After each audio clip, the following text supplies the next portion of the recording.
Jackson made another one. Huh? Packing the mail, it's gone. She like I smell cologne. Yeah, I just signed a deal. Welcome to another episode of Around the 412. I'm Tyler, and I didn't know that we were recording. With me, as always, is Smitty. With us not, as always, is Herb, because he is dead. Herb's pretty much taken my spot.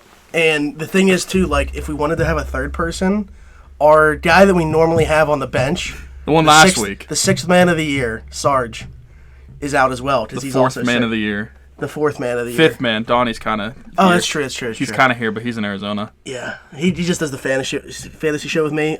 He does need to come back on the regular show, though, sometime soon. Yeah. We are part of the PodHub Network. You can check us and multiple other shows out at podhubnetwork.com and go follow PodHub on Twitter. Smitty helps run that account. So yeah, that's kind of my role. Social media. Trying to get that clout going. But along with that, this show is sponsored by Keats Barbershop in Rochester, PA at 180 Brighton Avenue in Rochester, PA. Owned and operated by Christian Circle, who served in the military. So every Tuesday what he does is he does $5 off for military, first responders, and nurses. He's open 10 to 7 on Tuesday. That's Tuesday through Friday. And Saturday 9 to 4. So those are his hours. Once again, Keats Barbershop, 180 Brighton Avenue in Rochester, PA. And right now he's got Keats Christmas Drive going on. So you get $5 off your hair service, whether it be that day or the next time you are getting your hair cut, for any donations, whether it be monetary or toys, and it's all going to the Children's Hospital. So pretty cool stuff right there. And keeping along with the good stuff going on at Christmas time, Rock Around the 412, Year 2, fully in effect. I was talking about this on the fantasy show, and I might have even mentioned it last week, because I think that after the donations we got leading up to the show last week, we were at that point. Like, the original goal that we had set was $1,500, and I'm very happy to say we've already gone over that now. We're closer to $1,700. So, I mean, by no means am I saying everybody stop donating. I'm saying the opposite. So we smashed our original goal, and I just want to keep going and just be able to help as many people as possible. But essentially what we're doing this year is looking for families in need at Christmas time to be able to provide the kids of those families with Christmas gifts. So we already know, the one family that we're doing for sure, but we're looking for more. So if you guys have any in mind that you would like to nominate, I know, I want to address this now because it could be an issue. There's no shame in it. I feel like a lot of people probably aren't going to come forward because of, them feeling embarrassed about it. And, that's not the case at all. I think everybody understands how hard it can be at Christmas time. For example, the family that we are donating to right now, they had an issue just happen with their vehicle. So it's kind of like perfect timing for us to step in and be able to do that. They're going to have to spend like a couple grand now to fix their van. So like, it's just, it feels like it was meant to be. And that's, the type of families that we're looking for, the families that are in need at Christmas time. And obviously, perfect example right there. So if you guys have any in mind, please nominate those families, and we'll get in touch with them and make sure that it's okay with them. Obviously, we don't want to impose on anything. But anyway, yeah, Rock Around the 412, Year 2. It's our pinned tweet on Twitter. All the information's right there on the GoFundMe, which, of course, on GoFundMe, you can donate right there. So. And we got some cool incentives for you guys. Yeah. As always. Like I said, we hit the $1,500, so that kind of already... That includes all the prizes now. Like, we had, tiers. Once you guys hit them, those prizes were going to be available. So that means jersey, 2 pairs of tickets to Penguin games, tickets to a future Pirate game, a Terrell Edmonds away XL jersey, a Juju Smith-Schuster home small jersey, a jersey. I had to include a jersey, of course, because I'm a jersey guy. Yeah. And then the $50 Total Sports ENC gift card, which, again, even if you're listening to this, you probably are a sports fan. But if for some reason you're just listening to support us and aren't even that into sports, they don't have just sports stuff on their site. They have movie posters that are autographed and stuff like that. Even if you are a sports fan, you might be bigger into movies than you are sports, and you'd rather go with that. So I know I've been in there before, and they've got a lot of Marvel and Star Wars stuff that's signed, and so that's pretty cool to me. But anyway, yeah, there are going to be a ton of prizes. As far as a time frame, I really don't have anything set in stone, which probably would be a good idea. The problem is just we don't have the same consistent recording schedule. So I'm thinking probably 2 weeks before Christmas is when I want to go get the stuff for the families, and then probably whatever day we record closest to that is when we'll do the prizes. We'll do them the same way we did last year. I'm just going to pick them out of a hat while we live stream it. And probably for anybody that doesn't go on Twitch, I can put it on. I know I did it on Twitter last year. So some way you guys will all be able to see it. And then if you miss it, obviously the video will be on YouTube, but also, reach out to you guys within 24 hours of recording. So, but yeah, other than that, I guess we can kind of finally actually talk about sports instead of just what we have going on. Yeah, we've got some interesting things to talk about this week. Yeah, we finally have a GM. The Pirates do. Ben Cherington, I guess that's pronounced, not Sherrington. I know a lot of people are putting the cherry emojis, but I was listening to the guys on MLB Tonight talk about it, and that's how they were pronouncing it. Yeah. The guy has won a World Series as a GM. Yeah, with the Red Sox. So, you kind of have both ends of the spectrum there because he was, in a large market and former executive of the year there as well and won a World Series. And then you have, kind of the deals that he made with them that are the reason that he was no longer there. Yeah. So, he kind of was just throwing money around, and he's not going to be able to do that here.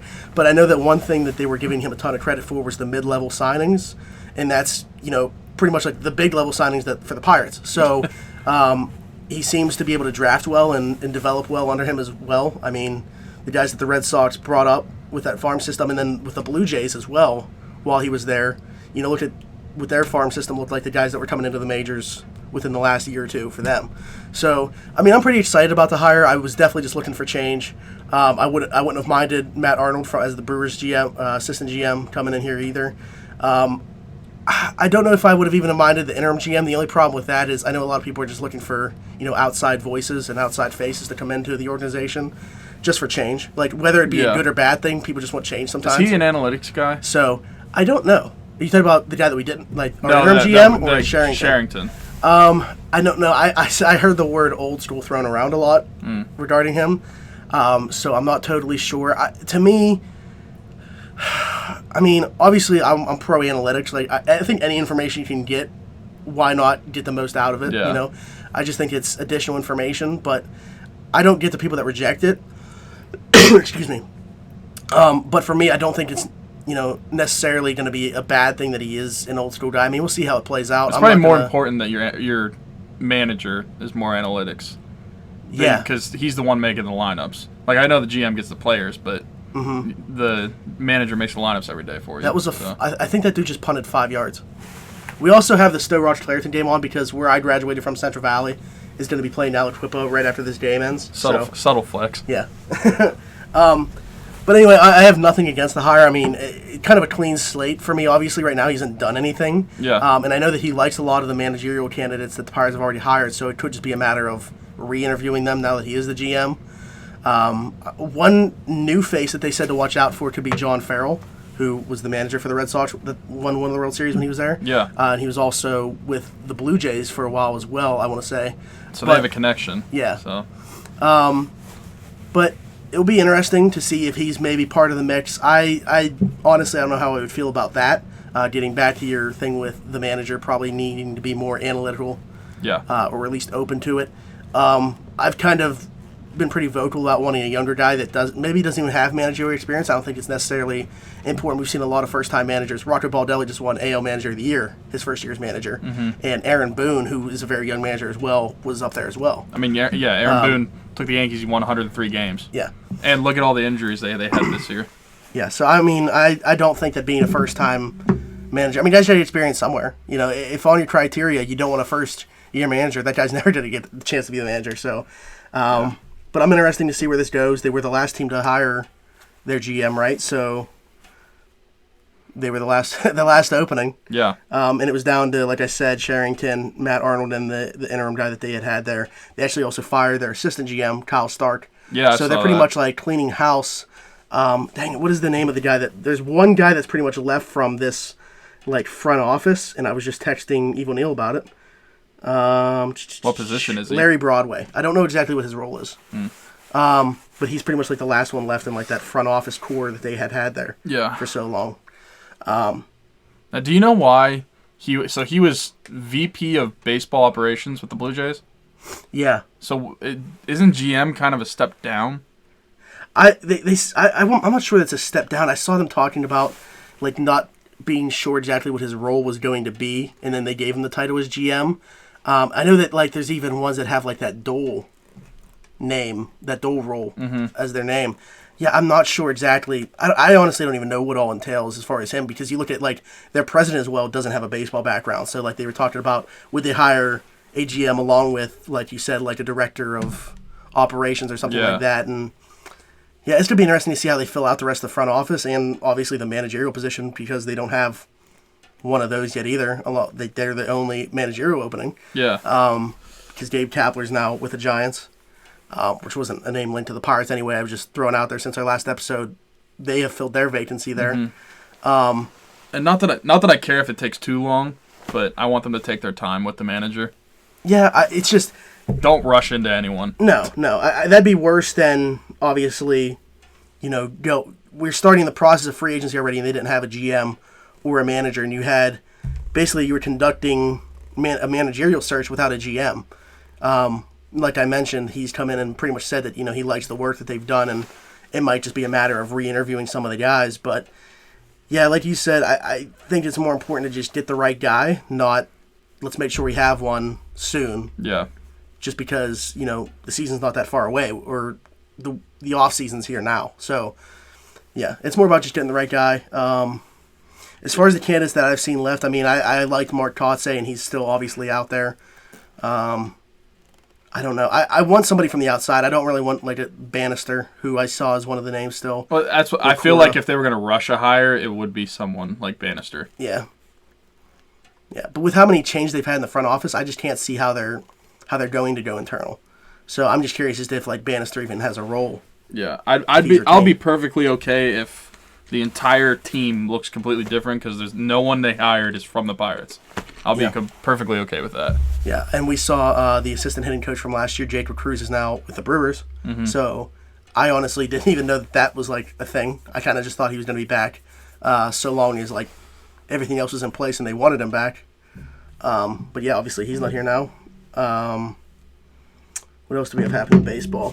Trout and Bellinger win MVPs.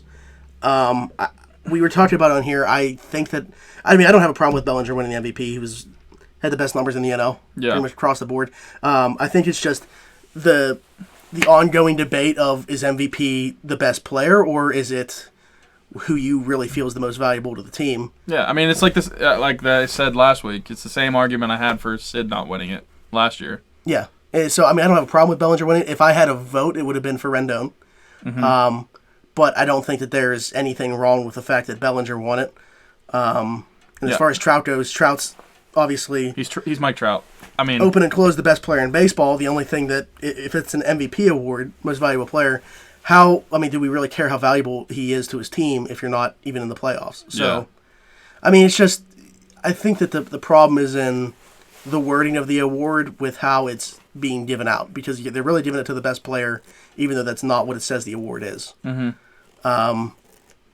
I don't know. For me, the AL would have been tougher. Not that the NL wasn't tough, but the AL, I think, is because... Who were the finalists besides Trout? Bregman, and who was the third? Because I was really only hearing about those two. I have no clue. I don't even know who it would have been. Was it like LeMahieu, or... It might have been LeMahieu. I don't know. He had a really good year. That was a great signing for the Yankees. But... Oh, wow. Marcus Semien of the A's received third highest voting. But so Trout received 17 out of 30 first place votes, which actually, so like Bregman received 13 of those 30. Yeah. So, that was pretty close, because, Marcus Semien didn't get one first place vote, but he still finished in third with the points. Did you see that Kevin Pillar received a 10th place vote from a writer in San Fran? Really? Yeah. People were livid about it. Rightfully so. Like, I get that you watch this guy play, but, the numbers were not there. And I know we're talking about, like, a 10th place vote, but still, like, nowhere near the 10th best player in the NL. Or most valuable player in the NL. Did anyone on the Pirates receive any votes? No. 'Cause, it just showed the top, whatever, like, anybody that received votes in the top 10. Okay. So no one in the Pirates received. I didn't know if Bell 10. received a top 10 voter. No, I would actually have been less surprised if Reynolds received a top 10 vote over Bell. Yeah, Reynolds finished fourth? Fourth. Yeah, I mean, Rookie of the Year voting. Yeah, so everyone knew Pete Alonso was going to win it. Yeah, and then Soroka didn't he break Judge's rookie record for home runs? Yes, and then Soroka came in second, and he actually received one first place vote. Alonso wasn't unanimous, and then Fernando Tatis was in third. Which, I get it. He was still stellar this year, but he missed a very good chunk of time. Yeah. So, but it wouldn't matter. We're talking about between third and fourth place between Tatis and Reynolds. Reynolds ended up coming up in April. So he played most of the year. Yeah, and he pretty much took he had a spot every day to play. Yeah. Eventually. I have a Tatis signed card, by the way. Yeah, I saw that they're working on a long-term deal already for him too, which is good. Yeah, he's what is he 20, something like that? Yeah. Why can't we get an international signing where they're 20 and they're a stud? Yeah, already like ready. Soto. And then DeGrom and Verlander win the Cy Youngs. This is what. That irks me. Yeah. DeGrom, not so much. I really don't care. No, about we were the talking NL. about the NL was kind of like a toss. We were talking about how it's like a different person leading every category. Yeah. So it really could be anybody between him, Scherzer, Strasburg had an argument, Ryu for the Dodgers. So but in the AL, not that Verlander had a great season, but it's Garrett Cole was doing things that we haven't seen done in a long time. He didn't lose a game from May 15th on. Yeah, and striking out 300-plus batters. The second half of the game was ridiculous. To finish the season, he had 10-plus games, or he had 10 or 11 games with double-digit strikeouts. Yeah, and I saw a lot of people saying, well, the Houston people that had votes, all the Houston writers, they all voted for Verlander, so that should be pretty telling. I think that it's a large part due to the fact that Garrett Cole probably wasn't coming back. So, as much as that sucks to say, they knew Verlander was going to be an Astro still. Yeah. So there's probably a little bias there, knowing that Garrett Cole probably isn't returning to that franchise. Yeah, and that's not how it should be. That's kind of I could be completely wrong in thinking that, but... It makes sense, though. Yeah.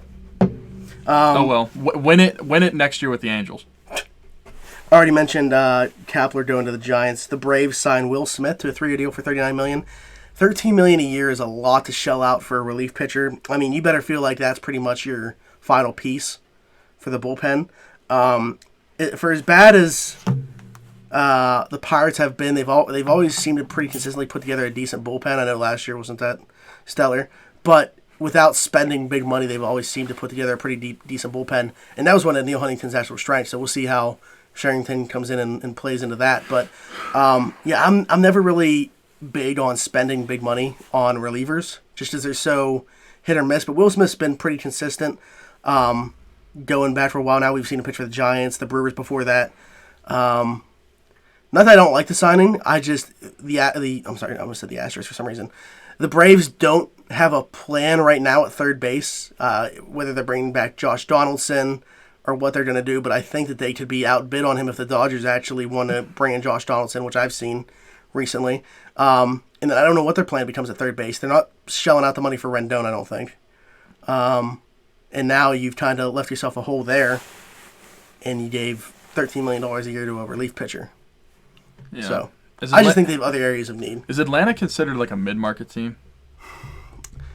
I think so. I would lean towards saying they would be on the higher end of that spectrum, because I think they can spend money when they want to spend money. But I think overall, yeah, they can't touch, the $200 million payroll. But I was just curious. I didn't know how much money they shell out. We'll see, because they're going to have to. Well, they got Ozzie Albies for a steal. I still don't understand that contract, but I guess he just wanted the guaranteed now. But with Acuna, he's going to break the bank for them. And I'm not sure how much longer Freddie Freeman signed for, but that would be interesting if he hits free agency within the time frame of close to them having to sign Acuna. So let me look at that real quick. Freddie Freeman contract.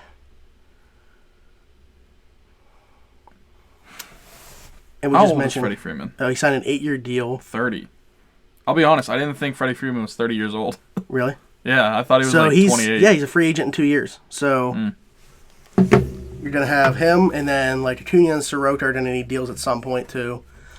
They're going to have to shell out big money. Would you buy out Acuna's ARB years to try to get less per year? if they can do that, yeah, I would. I mean, I would.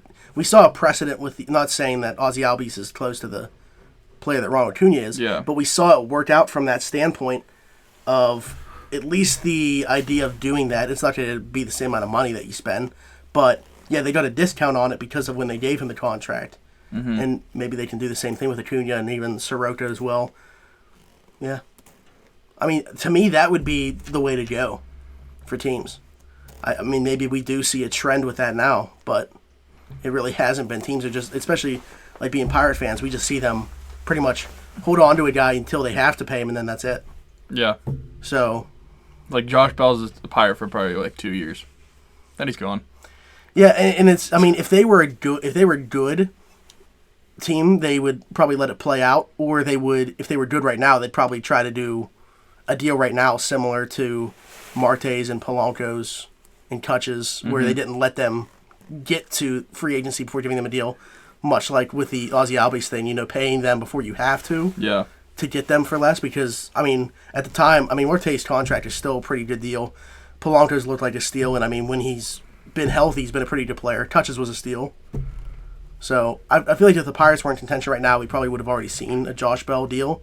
The thing is, too, look at Josh Bell's agent. Yeah, I so, know. Yeah. But the Pirates haven't had too many dealings with players on their team getting to free agency with an agent like that, because I mean that's Garrett Cole's agent as well, but we traded Garrett Cole before his free agency hit. So, and then the last thing, former Pirates manager Clint Hurdle decides to retire.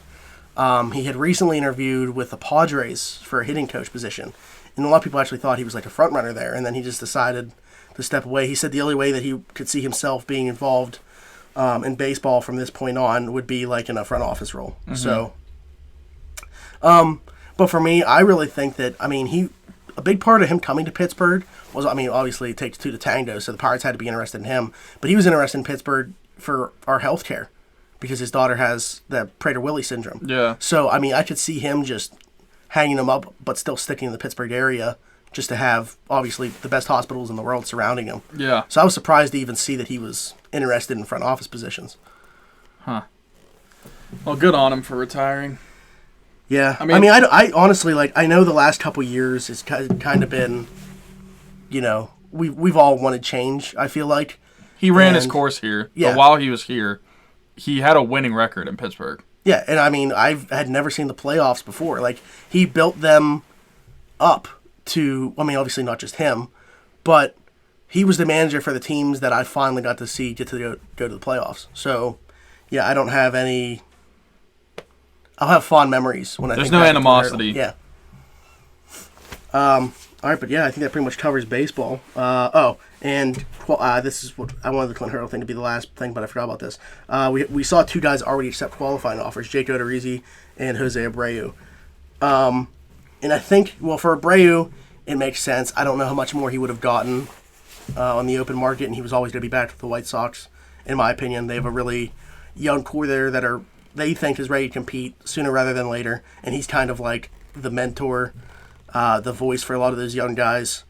So that makes sense. For Jake Odorizzi, he came out and actually said something interesting, that he saw the way that free agency had played out the last couple years, and he didn't want to be sitting around without a team yet when the new year came around.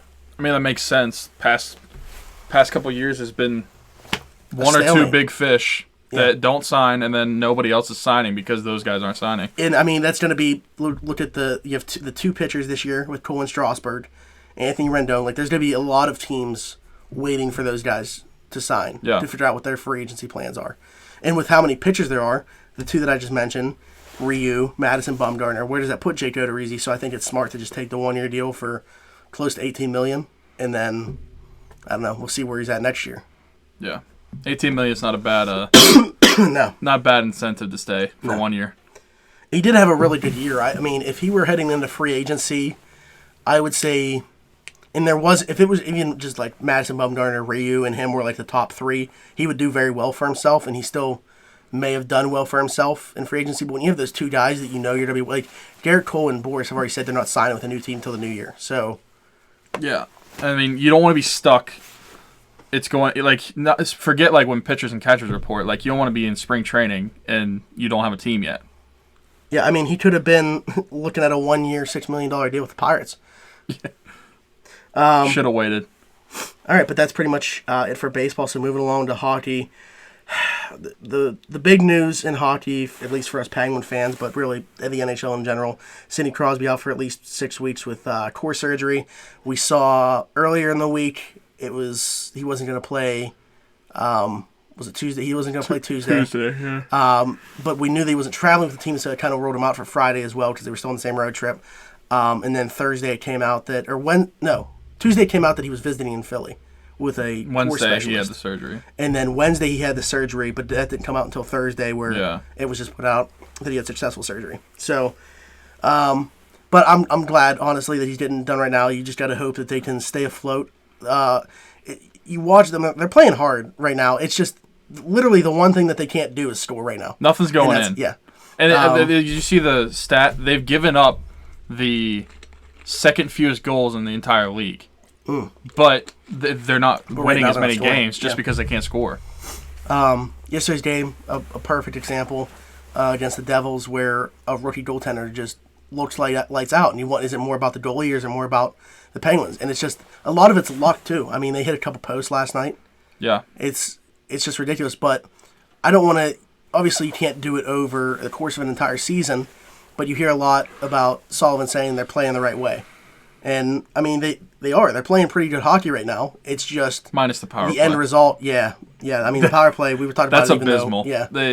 Even with Crosby, it wasn't good. Yeah, so, it was terrible. You wonder what's going on there. I mean, they're still adjusting to life without Kessel, I guess. I think that you're way too dependent on one guy when Kessel was here. Well, as soon as Kessel got here, he was the quarterback of the power play. Like, he would bring it into the zone. And they would dump it back to him to bring it into the zone, and everybody knew it was going to happen. Yeah. But now they don't have that guy anymore. So it's like they don't know how to do a zone entry. And then once they get into the zone, if they take a shot and they miss, like you might as well just start going back to the defensive zone. Yeah. And I mean right now they also don't have Letang, but once again going back to it they had before and it still wasn't good. Power play doesn't look good this whole year, regardless of who's been out there. I mean they went 11 game stretch without scoring a power play goal. Yeah, and the second unit is the one that did it. Like, the second unit, to me, has looked better on the power play. I think it's a case of just not doing too much. Like, if you don't have Kessel, you got to simplify everything. As I mentioned, it's just they were too reliant on one guy, and it was a guy that you knew wasn't going to be here very long. Yeah. So, I don't know why. I mean, obviously... It worked out for 2 cups, him being the focal point of that power play. Most power play points in his time here in the entire NHL.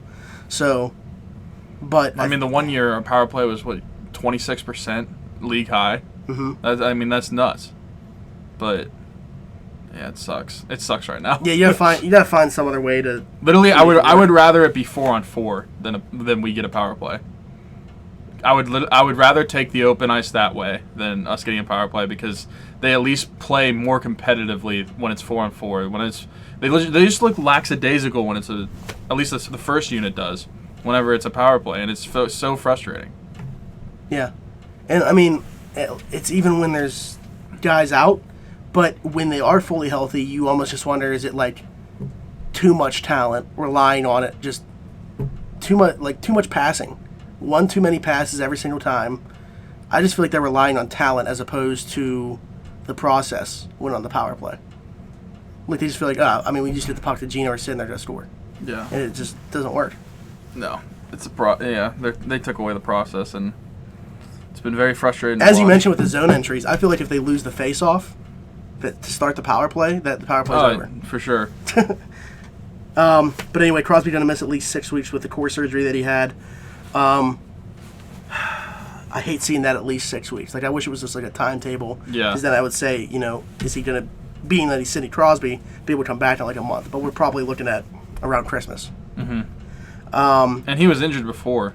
Yeah. Like, he was injured the entire and that's season. Why I'm actually glad that you brought that up, because before I wanted to mention the fact that I'm just glad that he's having it now, because it's been a lingering issue. The only reason he didn't get the surgery before is because we had 5 or 6 players already out. Yeah. And if we didn't have him, then we're not winning games.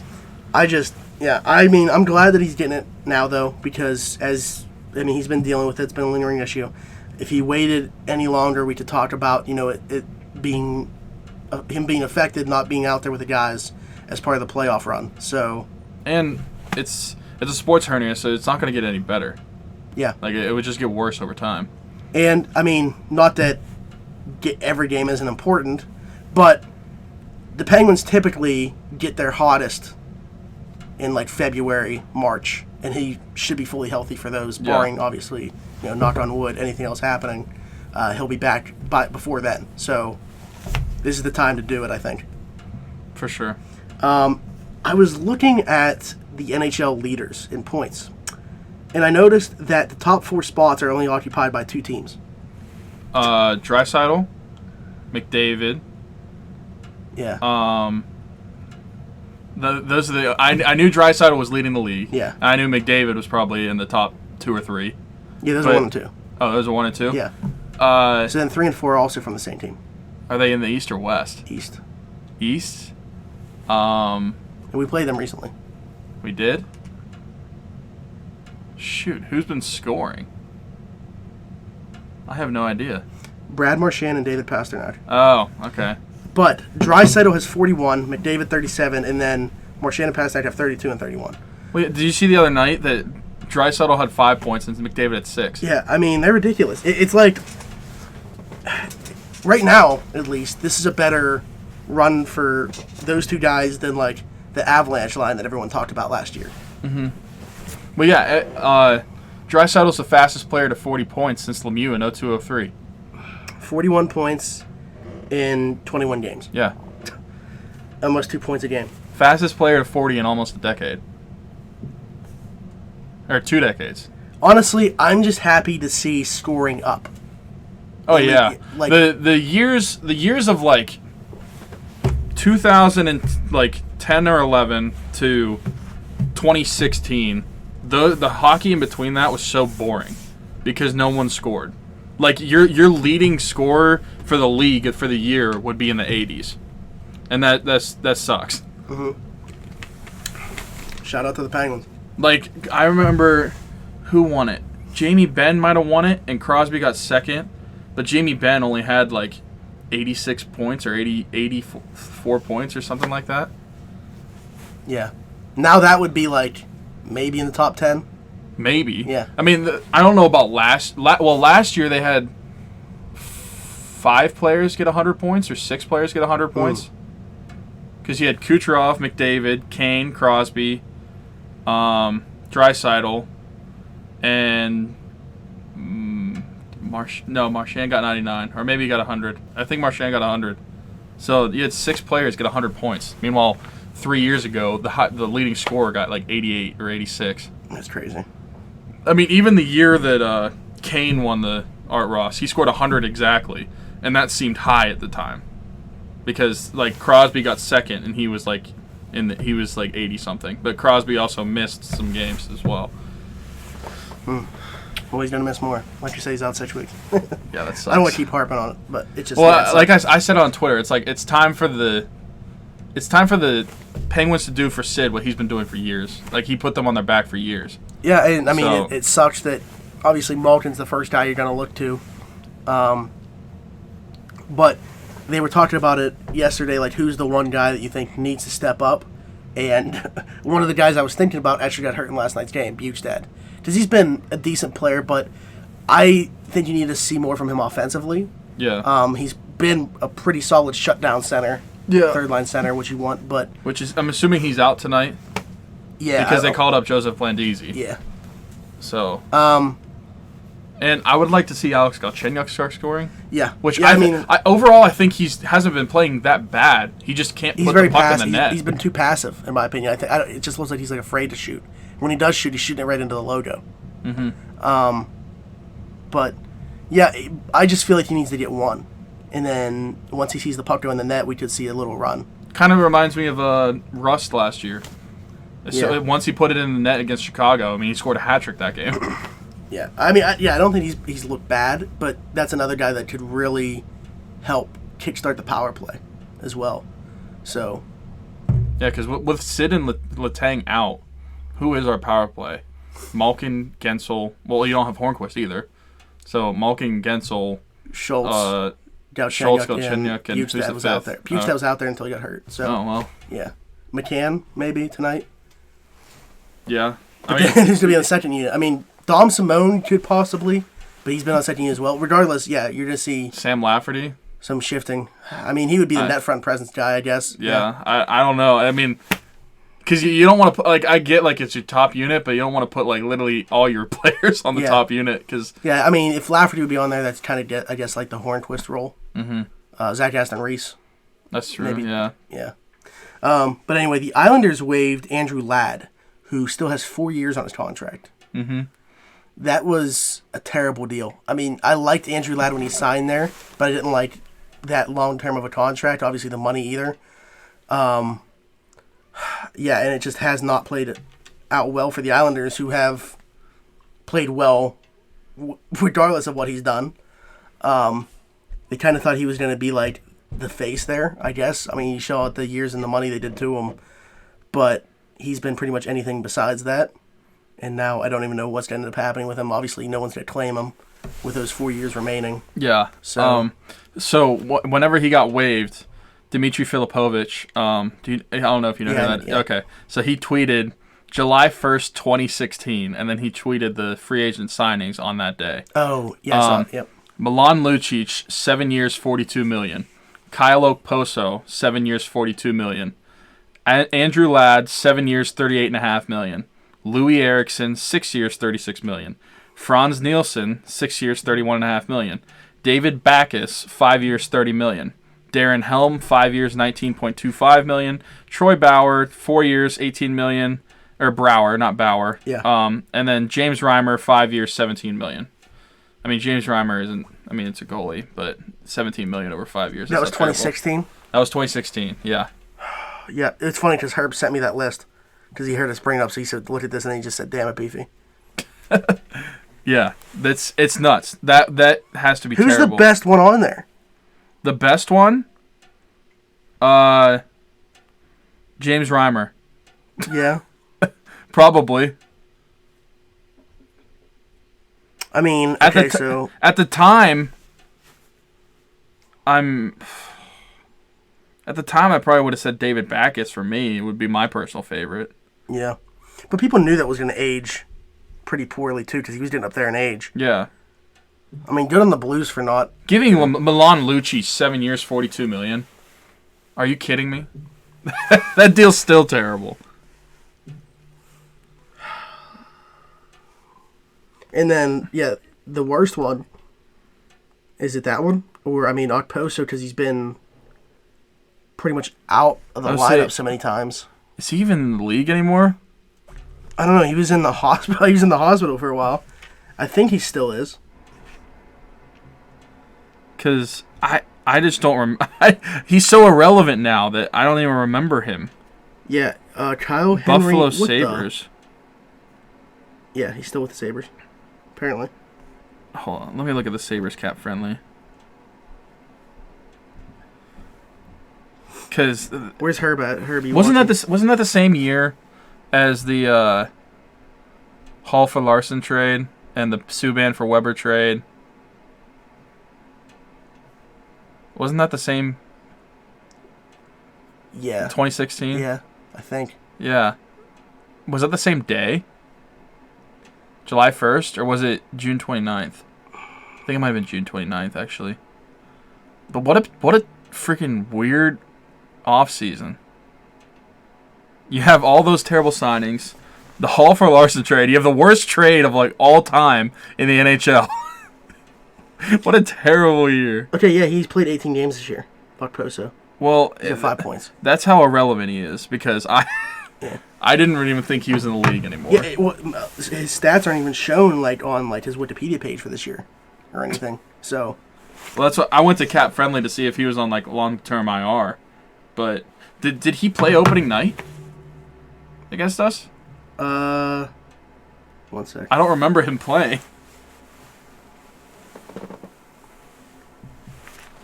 Because Pittsburgh. if he did, he was invisible. He did. He did? Played 8 minutes and 40 seconds of ice. He had 1 shot on goal. He had 3 hits. I didn't notice him. Yeah. But anyway, 2016 free agency probably goes down as the worst one. Yeah, I mean, I have to look back, but that sounds pretty bad. I mean, if your biggest signing is Milan Lucic. Yeah. Well, Okposo was the same deal. Yeah. But, yeah. But I don't feel like Okposo is looked at as poorly as Milan Lucic is. At least, probably because Milan Lucic is more relevant. Like Kyle Okposo, like I said, like I didn't even know he was still in the NHL. Yeah. Plus, as Herb mentioned, he almost died once he signed that, so he's had like all the medical issues. Mm-hmm. Speaking of free agent signings, the Kings are sitting Ilya Kovalchuk for this foreseeable future. I really didn't see much about the situation there. I don't know if it's just performance related or what, but they do sit right now with 15 points in 19 games. They are 7-11-1 on the year. Ilya Kovalchuk has 3 goals and 6 assists in 17 of those games played.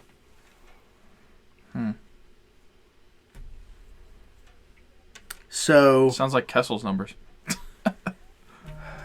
He's been a healthy scratch since that statement. Kovalchuk has played like someone who deserves to be a healthy scratch. Oh, this article's funny. Maybe they'll try to trade him? Possibly. I feel like if he sits for too many more games, he'll probably request a trade. Yeah, I mean he didn't sign there to not play. Especially when they're paying him what, seven and a quarter? Something like that. He's 36 years old. I mean, if you can find someone to take him on, maybe. I mean, there's no way. You probably have to retain some salary on it. I mean, he signed a 3-year deal, right? Yeah. See you the rest of this year and next year. Yeah. And then last thing in hockey, the Coyotes gave their GM John Chaika an extension, which I like. I mean, the youngest GM, he's definitely turning things around. Is he still in his 20s? In Arizona. I think when he got there, he was 27. Okay. So he might be like 29 now. Maybe. He's 30. Turned 30 in June. Yeah. Imagine. Yeah. He was 26 years old in May of 2016 when he was hired. That's nuts. So, and him and his wife own 12 Wendy's franchises. So they got money. Yep. Fun fact, little tidbit there. Because I remember whenever I lived in Idaho, the bishop at my church that I went to, he owned like multiple McDonald's, and he was loaded. Oh, you told me that, yeah. Yeah, he was loaded. We called him Big Mac. I hated him. So the Coyotes right now have played 20 games. They sit with 24 points, good for second in the Pacific behind the Oilers. So if the season ended right now, the Pacific would be the Oilers, Coyotes, and Canucks representing in the playoffs. So the Coyotes would play the Canucks in the first round. What is Vegas at? They have 21 points in 20 games. So they would currently not be even in a wild card. Huh. Calgary and Dallas. And that was like everybody's pick out of the West. Yeah, I mean, especially that division. Definitely that division. I mean, you could argue that a team from the Central, like the Blues, Avalanche, or Jets, would beat them in the West Conference Final or something like that. Yeah. Well, I know when it came to betting, like, they had the second highest odds for the Stanley Cup after Tampa. Crazy. I mean, there's still a lot of hockey left, but still. So once they're pretty much a quarter the way through the season. So I would have, especially like I said, the biggest thing's in that division. I mean, everybody knew the Coyotes were getting better, the Canucks were getting better, but the question is the goaltending. The Oilers, they have the Oilers, top-end talent. I mean, they just need to like figure it out because you have got those two guys. It's kind of like whenever you had like we had Sid and Gino, but then the rest of the team it wasn't cutting it. Brian Gibbons, Jason Magna. Did you? I looked at the roster of the 20. Last time they played the Blackhawks. Yeah. And it's like we had Lee Stepniak. Yep. It's like he played for like 9 teams. Yeah, UC Jokinen was on that team, which I actually liked him when he was here. Yeah, I liked him. Tanner Glass. Yeah. We still had Sutter as well. Yeah. I was actually a pretty big fan of his, too. So was my I was gonna say so was my friend, because he had a Sutter jersey, but then I just formed it into So was mine. But at the same time we got Benino, so Yeah. That was a good time to trade him, but also when we acquired Sutter, it was along with Dumoulin and, well, the pick that got us Derek Pouliot for Jordan Stahl, which Dumoulin ended up obviously being the best asset from that for either sure. side. But okay, moving on to the NFL. Steelers have played 2 games since our last show, going 1-1 in those games. It's funny because after Sunday's game, it's like the highest of highs, and then not even because of the result from Thursday's game where they lose to the Browns, but it's like the lowest of lows. And for me, like the 5-5 records, whatever, that's still better than I thought they'd be after 10 games after losing Ben. But it's more about the injuries. Like, how much can they just continue to endure? You have no idea if Deontay Johnson or Juju, one or both, are going to be out there for their next game against the Bengals. At least they do have, obviously, some extra days to get ready, having played on Thursday, not playing Sunday, and then playing 1 week from Sunday. But, like, how much can this team go through and still stay above water? I don't know. Injuries are stacking up. It's very frustrating to see, especially in the manner that it happened. Like, there were like 5 head-to-head contacts, and only like one of them was flagged. It was very annoying.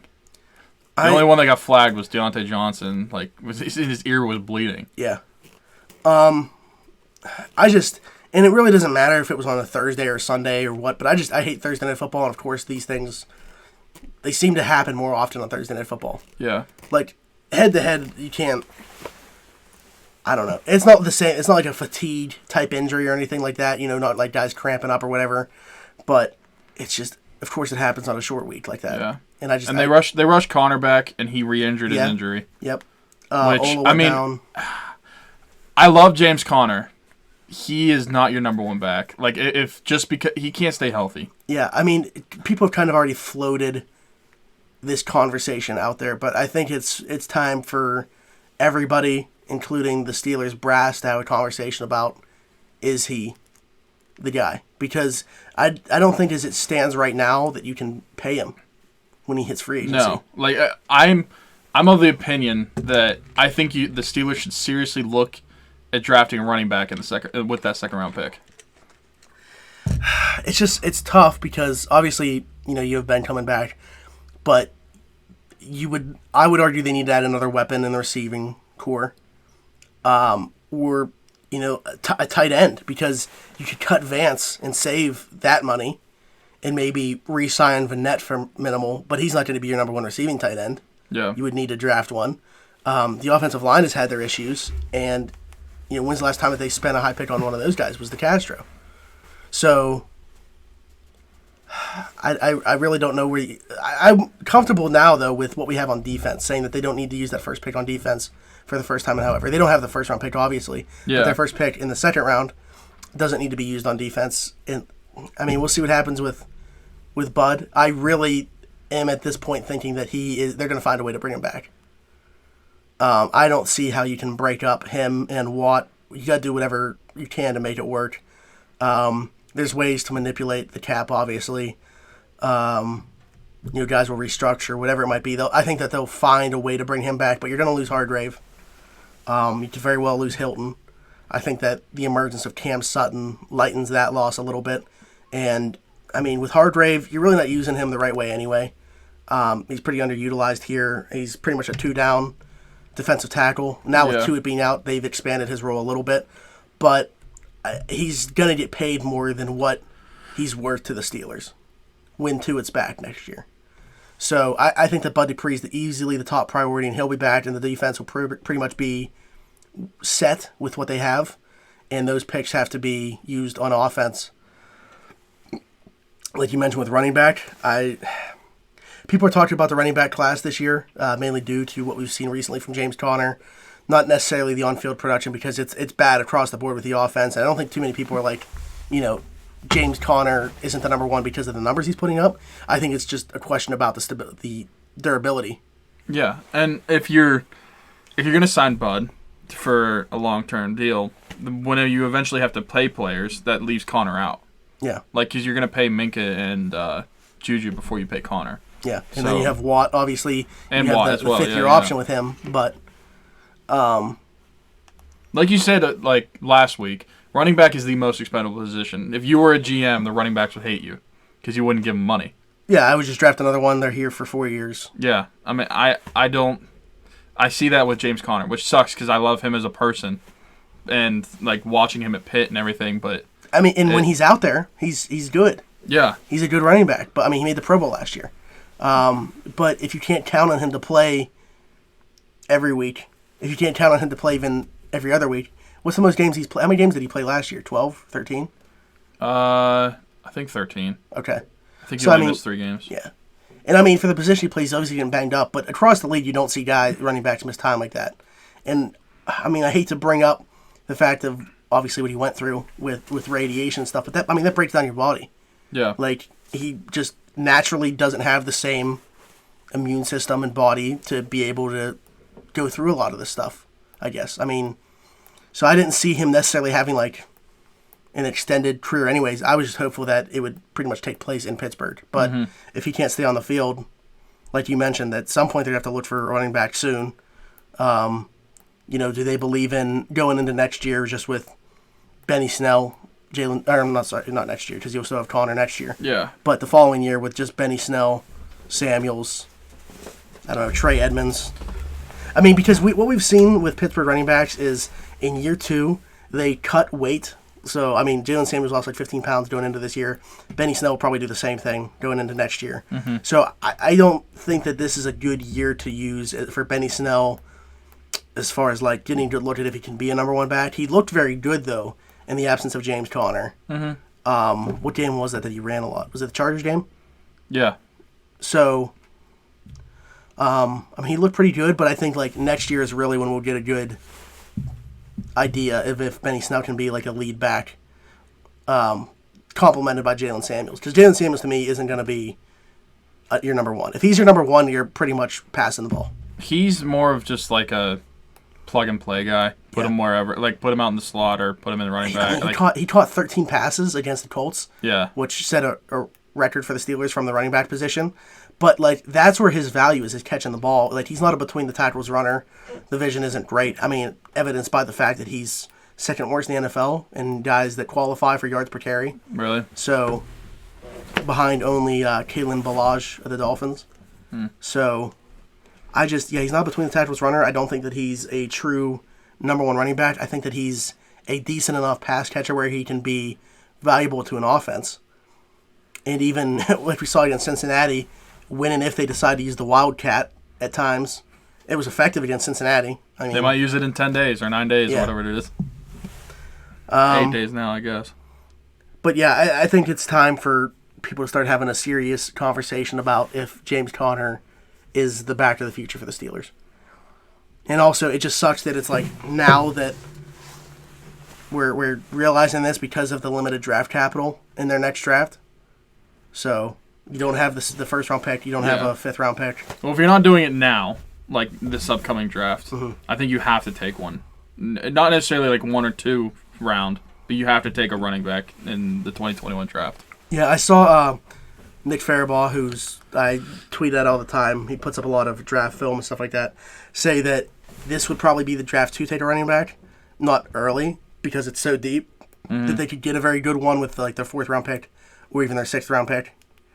But even with their 4th round pick, I mean, they're gonna get that compensation pick, but that's the 3rd pick of the draft in the 4th round. I don't know. It's just tough. Do you want me to give you some names of who's projected to be around there? Yeah. All right. So, the number 1 running back is DeAndre Swift. Yeah, from Georgia. He's projected go number 1. Then after him, you've got Jonathan Taylor and J.K. Dobbins and Chuba Hubbard and Travis Etienne and Cam Akers and Kylan Hill and Zach Moss. And all of the names I just said, they're projected to go 2 to 3. So odds are not all 8 of those running backs are going to be taken in the second and third round. So if they are, for teams that aren't looking for running backs, that's great. Yeah. Then you got that LaMichael Pirine from Florida. Yep. Scotty Phillips from Ole Miss. Najee Harris from Alabama. Ooh. I like him a lot. I think that his stock's probably up a little bit too after that LSU game.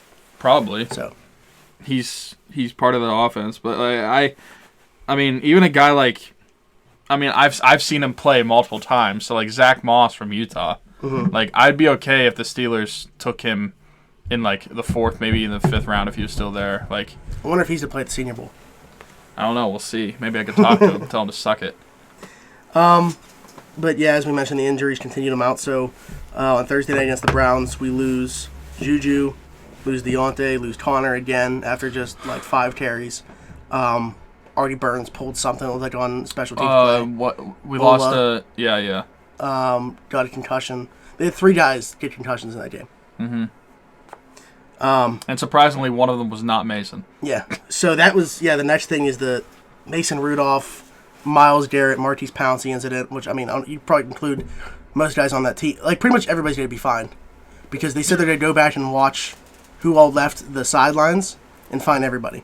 Which I saw a picture of, like, the Steelers' entire defense ended up being on the field, too. Well, yeah, apparently it took like 4 guys for Cam Hayward to not get to, what's his name, Ogajobi? Yeah. Whoever the guy was that pushed Mason. Yeah. He said it took like 4 guys. So... I mean, obviously, we are both Steeler fans. So, I am trying to come off with as little bias as possible. And I think a lot of what you see can be interpreted different ways. What I mean by that is I see a lot of people talking about Mason twisting Garrett's helmet, which, personally to me, I mean, that may have been the case. I'm not going to say, because I don't know what his intentions were, don't know what he's doing. To me, it looked like his hand was stuck in this face mask. Because even when... they were removed, you could see that Mason's left glove was then pretty much off of his hand. You saw his skin, you saw his palm. So, okay, so Myles Garrett makes a tackle on Mason Rudolph after he threw the ball away. So he probably should have been called for roughing the passer. Then he is still laying on Mason, and to me looks like his hand is stuck inside of his face mask. Whether that was the case or not, I don't know. But he's trying to pull it out, which causes him to pretty much like be turning Garrett's helmet. And to Browns fans, and maybe to non-Browns fans, whoever could be viewing that differently than I, it looks like he's ripping at Garrett's helmet. Garrett takes exception to that, obviously, and starts going at it with Mason, as well as, was it DeCastro at that time? There was an offensive lineman involved at that time as well. No. 71. Filer. Yeah. Okay, so that's Filer there. Because I didn't even want to go back and watch the replay. I was just like so disgusted with the way the game went and everything else like that. I didn't even want to go back and watch the replay. But the still shots that I saw, I just remember seeing with Mason's hand in there. So they get up, and Myles has Rudolph's helmet in his hand at this point, and Rudolph charges back after him, which a smart person probably doesn't do. No. But he's trying to get his helmet back. Smart football player, yeah. Especially, like, cause it's kind of known as in football, like, once your helmet's off, you kind of, like, back off. Yeah. You're vulnerable. Yeah. Which you don't see stuff like this happen, but the unthinkable happens when Garrett hits him over the head with his helmet. I almost said hits him over the helmet because it would have been. Hits him over the helmet with his... But he hits him over his head, unprotected, with a helmet, which weighs 6 pounds, which is 1 more pound than your typical red brick. Yeah. So, like I said, it's kind of unprecedented. People are just in shock about this. Getting back to the still shots that I've seen one that kind of looks like Mason kicks Myles Garrett in the groin at one point as well. One that kind of looks like he like punches him in the nuts as well. Okay, the one that looks like he's punching him in the nuts. Like, I get where the arm placement is. Yeah. But if you just watch it, I don't think that happens. He's reaching for his helmet. I don't think that happens. Yeah. I mean, that's yeah. So people from like Steelers' perspective, or just that saw it the way that me and you saw it, were saying the same thing. You know, he's reaching across to try to grab his helmet. Which, again, I mean, to me, and it's easy because we're not in the heat of the moment like all these guys were, but to me, I wouldn't have even done it. I would have just been like, I mean, sitting here saying now what he should have done would have just been like, ref, can you get my helmet back off him? Like, just be calm about it and not escalate the situation. But at the same time, you weren't the one that had a helmet ripped off. Right. So, I mean, we can say what we would have done, and it probably isn't what we would have done being in the heat of the moment. But sitting back, having you're a the Manaki 2020 kid. You love to fight. Hindsight, it's easy to say what should have happened or what could have happened. But, I mean, regardless of what took place before, what took place after, hitting the guy over the head with the helmet is egregious. Potentially the most egregious thing that we've seen take place on a football field. I mean, I've never seen Vontaze Burfict do this stuff. Well, that's I was gonna say Vontaze Burfict. I don't know if you saw. He said like, don't even compare me to him. I've never done any of that crap. Yeah. Which I mean, he has a point technically. For how dirty he has played, he's never done anything like that. Mm-hmm. I mean, I was talking about it actually with Herb. We already texted about something and we started talking about that. But yeah, it's like I didn't see many people mentioning Vontaze Burfict's name, but it's funny that he actually spoke out and said, "Don't even put my name with that because I've never done anything like it." And I mean, like you said, he's done a lot of egregious things on the football field, but taking a helmet to a guy's bare skull is not something that he's done. Yeah, and I watched. So I turned on SportsCenter after the game with like Scott Van Pelt. I love Scott Van Pelt actually. So do I. Yeah. And he had on I forget his name. His last name starts with a D. I think his his last name was Williams. But he's like a really big dude. He must have been a lineman. But he said in his 12-year career, he had never seen anything like that. It's not Damian Woody? Or maybe it is. Because I know he's on... It might have been Damian Woody. Okay. Is he like a really big dude? Yeah. Okay, yeah. So it was probably him. I was probably thinking of Damian Williams. But he said, in his 12-year career, he'd never seen anything like that. And that... he thought he should be gone for the year, which I mean he is. But they haven't put a number on it yet. So, yeah, I know. Yeah. They brought someone else on too, and they said like, we're just lucky that he hit him with the open part of the helmet. Like imagine if it was at the crown of the helmet.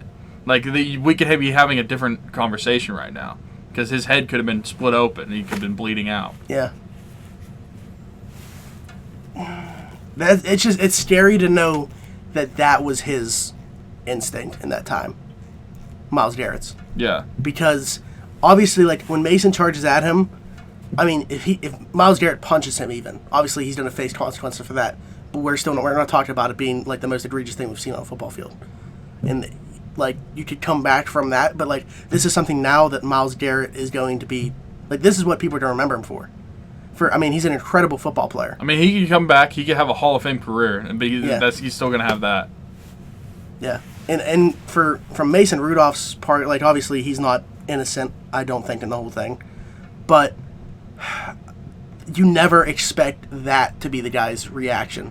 So when he's like charging back after him, at no point I can tell you would it cross his mind that this guy could hit me over the head with my helmet. Yeah. Like I said, he might be thinking we're going to get into a pushing match or something like that. Maybe a punch is thrown, I don't know. But to be cracked over the head with your own helmet is not something that would have ever entered his mind because we've never seen it before. Yeah, I mean, and it's so funny because everybody's saying it and we keep saying it, but like it's true because we've never seen anything like that. Yeah, we can't compare it to anything. So he's gonna miss the rest of this season and playoffs if they somehow were to fight back into a playoff spot. But they haven't put a number on it, so I mean, it could leak into next year. He's out. He's basically kicked out of the league right now. He has to reapply for reinstatement. And then Pouncey got 3 games, and you just said his name. Ogunjobi? Yeah, he got 1 game. Yeah. With the Pouncey thing, I agree with him getting suspended. I think it's a little excessive being 3 games, 2 maybe, but 3 I think I wouldn't have even had a problem if Rudolph got a game. And Pouncey got like 2 to be 3 total games, as opposed to Pouncey getting all 3. Mm-hmm.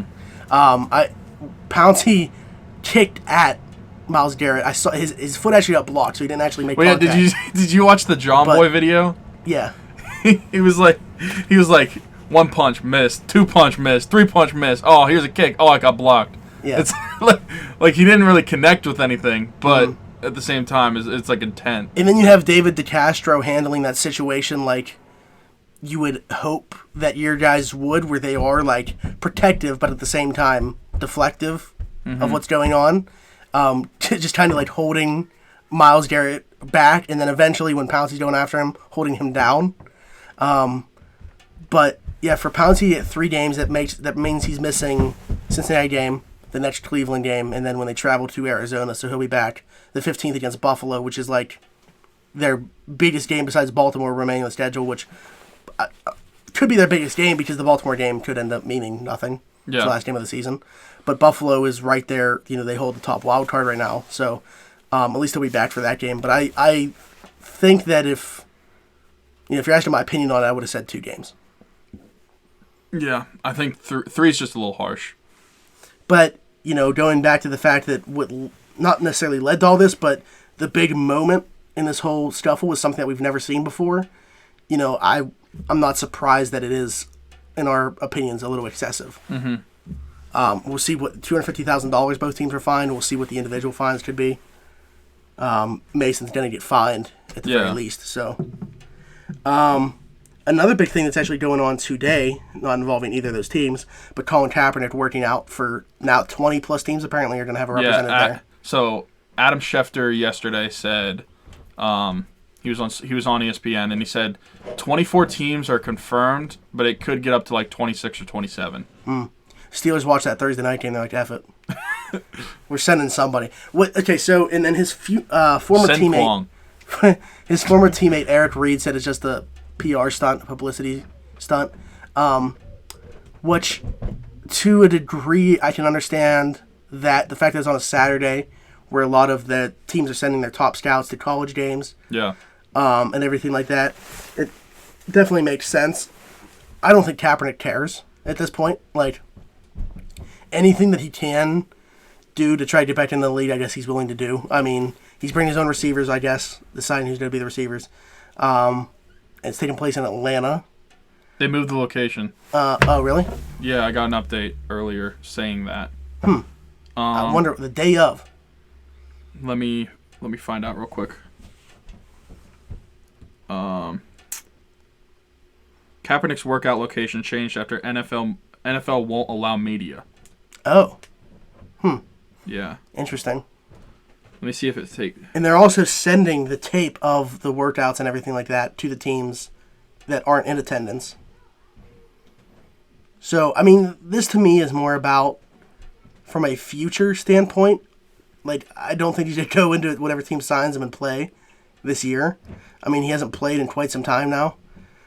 Who do you think is the favorite? It's still in Atlanta, but it's not at okay. What's it called? It's not the Superdome. Yeah. Whatever they're called. Yeah. Mercedes-Benz Dome. Yeah, yep. Who do you think would be, like, the favorite, in your opinion? To sign Colin Kaepernick? Yeah. Oh, boy. I mean, it's got to be a team that needs a quarterback, right? Yeah, I mean, there's a lot of factors here. Is it a team that needs, like, a starting quarterback, or are they just looking for depth at that position? And, it's more about, like, the franchise. Because the Ravens were a team that seemed very interested. They actually received a ton of backlash from their fans. Yeah. And now, obviously, they have Lamar Jackson. Now, RG3's apparently been, like, drawing up plays at times for them. Oh, really? So, like, he's kind of like, he's their back quarterback. He's also been, like, an assistant, essentially, to Greg Roman, their offensive coordinator. That's so they cool. ran, like, a Heisman play, they called it. Yeah. And it was RG3's idea. Where they had RG3, Lamar Jackson, and Mark Ingram all on the field. Herb says the Bears. Which makes sense. I mean, yeah. But, yeah, that was RG3's play. That's cool. The Heisman play. They've got 3 Heisman winners on their team. The Bears make sense. The Broncos could make sense, but you're talking about teams that are also going to be, talking future-wise, looking to maybe draft a guy, but also Cam Newton's probably to be available in the offseason. So... What about, like... I mean, he might just have to get his foot in the door as a backup for right now. Miami. Huh. Man, Fitzpatrick's actually been pretty tough there. And I don't know what they're doing with Josh Rosen. Like, I don't understand that whole franchise. Like, I don't understand trading for Rosen. Tampa Bay, maybe? I don't know. I'm just trying to think of the teams that struggle at the quarterback position. Tennessee. Tannehill's been pretty good there, but... Yeah, he won that, the Chiefs game. Yeah. Did you watch that game? No, we were already at the stadium. Oh, yeah, that's true. Yeah. The ending was hype. Honestly... What about Oakland? The Bears are pretty good. I mean, I know they have Carr, but yeah. I mean, even as a backup role. Do they have McCarron? Is that where he is? AJ McCarron? No, they're backed up to Glennon. Oh, where did AJ McCarron go? Is he in Buffalo? He was in Buffalo. I don't know if he still is. He might be in Buffalo. I follow his wife on Instagram. Texans. Okay. Jesus, man. He was considered like one of the best backup quarterbacks. Like, people were just waiting for him to get a starting position. There were people that wanted him to start over Dalton in Cincinnati. Mm-hmm. The Cleveland Browns tried to trade for him. They tried to trade his second-round pick for him. Well, I remember when he came in for Dalton before, and I thought he looked decent. Yeah. I mean, I am an AJ McCarron defender where I know, like, he played on Alabama, and he had great running backs, and he had a great defense and all that stuff. But I thought he was very underrated in college because I feel like a lot of people looked him over in college. They just looked at the team he was on and then just didn't give him like a second look. But I thought that was unfair to him because he was one of my favorite quarterbacks in college, but just hasn't had a chance in the NFL. But that's how it goes sometimes. A lot of times. You only get one chance, yeah. Quick rundown of some other things. The Jets have another issue going on now with a player that's on injured reserve. Quincy Enunwa. They fined him the maximum amount for not showing up to rehab, $25,000, after he did not show up to the facility on Veterans Day because his wife's a veteran, and they went to, they did stuff that day. Which he apparently told the team about, but they still fined him the maximum amount that they're allowed. That seems dumb. Yeah. So they've had the issue with Kelechi Osemele, the offensive guard, where they just didn't believe that he was as hurt as he was saying. Yeah. And then you end up having surgery. And then quarterback Luke Falk, the world saw him get hurt. Myles Garrett. On Monday Night Football. Yeah, Myles Garrett. And he filed an injury suit against the Jets. And now this. So, what are the Jets doing with their players this year? I don't know. Why are they so bad at handling their team? He hasn't, done this before, missed rehab or, skipped rehab or anything like that before. So, I don't know. That just seems dumb to me. Especially if he let you know about it. Yeah. The Browns waived Antonio Callaway, and he is facing a 10-game suspension as well. My dad, asked who he was because he didn't know, and I was like, he's pretty much the Browns version of Martavis Bryant, but not as good. He didn't do as much for the franchise. Yeah. Because he's been in trouble for so many times now for, the same exact thing.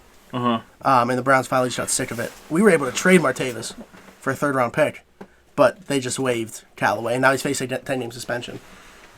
So he went to Baylor, right? Florida. Josh Gordon's Baylor. Oh, okay.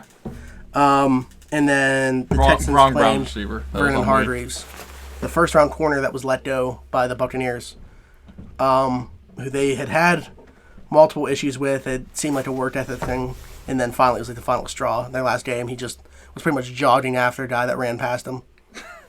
So, but to wrap up with football, just getting back to the Steelers, so they are 5-5.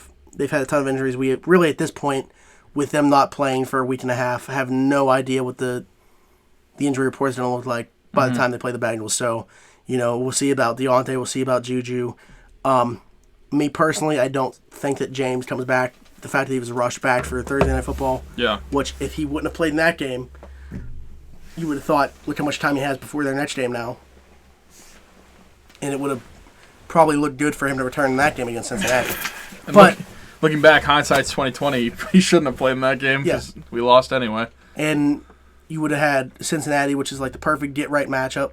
I don't know who's going to play, but they're not going to lose that game regardless. So, No, They might win like 7-0 because of the defense going to pick six. I want to see what you think.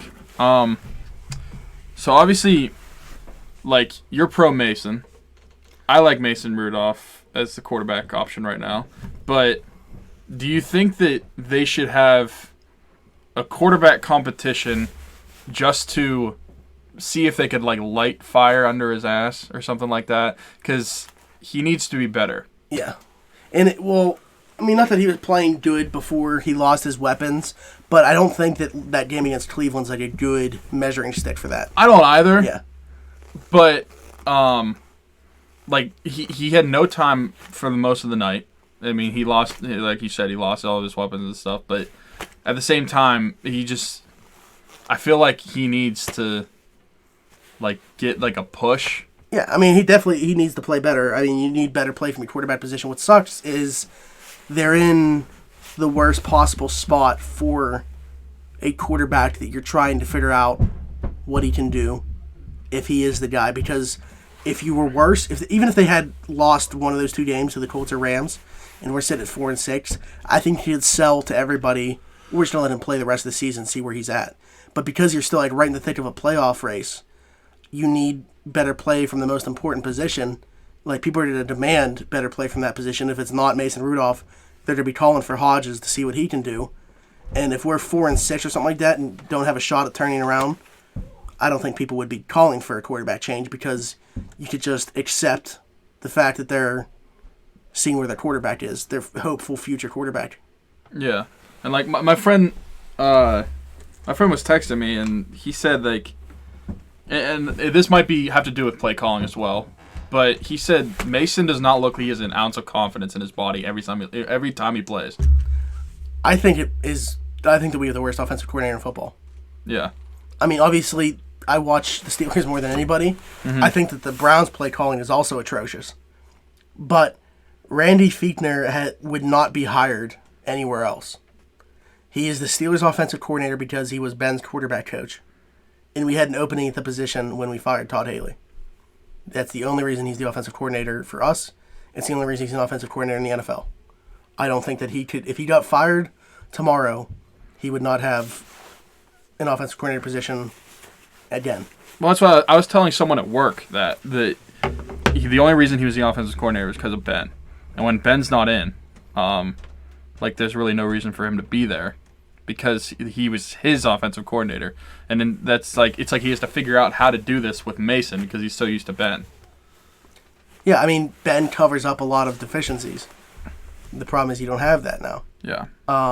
As far as the confidence thing, that goes back to, is it really confidence or is it just play calling? Because I tweeted just yesterday that I hope that the skill level catches up to the compete level. Because I think he plays hard. I think he's a fighter. I mean, you saw when he threw 2 interceptions, he chased the guy down, tackled him. Like, I think that he's a gamer, but that's only half the equation. I think he means... No, I understand. You're, like, not willing to throw the ball down the field, not trusting himself. Like, and I think so too. Anytime he throws, he looks like scared out of his mind that the ball is going to go into someone else's hands. And I don't know if it's like I hate his throwing motion, but or like his stance in the pocket, but like I've started to notice that it's like I hate how he throws.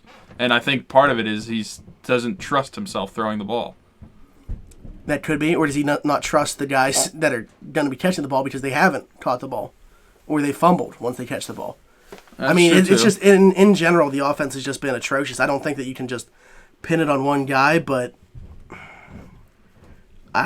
for me personally, I don't see the point of making a quarterback change, because I think that if there is a guy on the roster that you're going to get to the playoffs with, it's Mason Rudolph, not Hodges. Oh yeah, I don't want a quarterback change either, but I think there should be a quarterback competition to kind of fuel that. I'm not against that.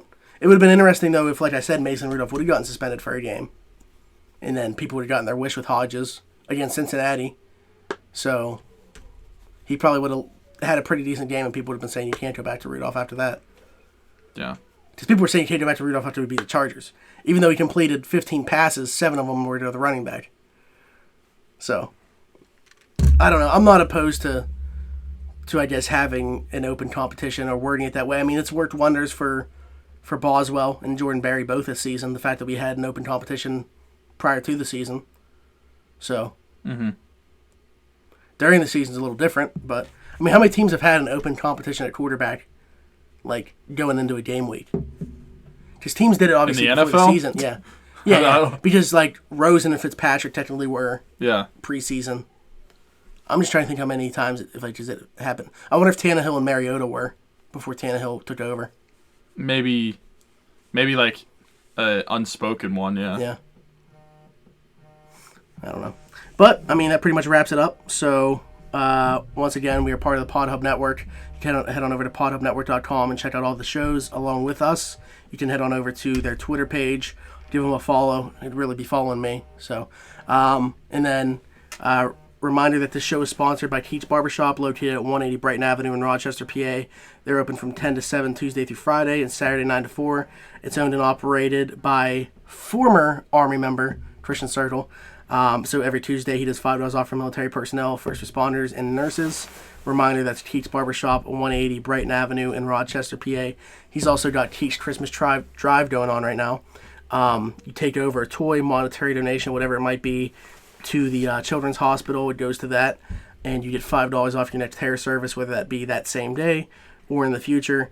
Going along with the season of giving, we have Rock Around the 412 going on for a second straight year.